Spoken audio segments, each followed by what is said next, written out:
ఈశ్వరార్పిత బుద్ధితో ఆచరించిన నిష్కామ కర్మ చిత్తమును శుద్ధపరిచి ముక్తికి సాధనమవుతుంది. కర్మ జడము, కర్మఫలము అశాశ్వతము.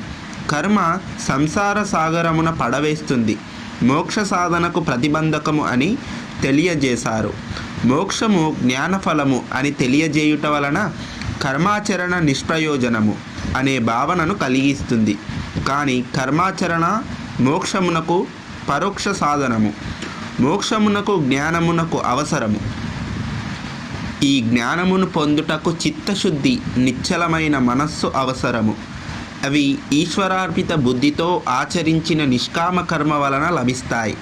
కర్మాచరణ మన ఇష్టము అయిష్టములపై ఆధారపడి కాక ధర్మమునకు లోబడి జరుపవలెను. ధర్మము ఈశ్వర నియమము లేక సృష్టి నియమము కనుక ధర్మమునకు లోబడి జీవించుట అంటే మనము ఈశ్వర శరణాగతితో ఈశ్వరునికి లోబడి జీవించుటయే. ఇదియేనా ఇచ్ఛాయాకృతం. మన ఇచ్ఛననుసరించి కర్మను ఆచరింపక ఈశ్వర నియమానుసారం కర్మను ఆచరించుట.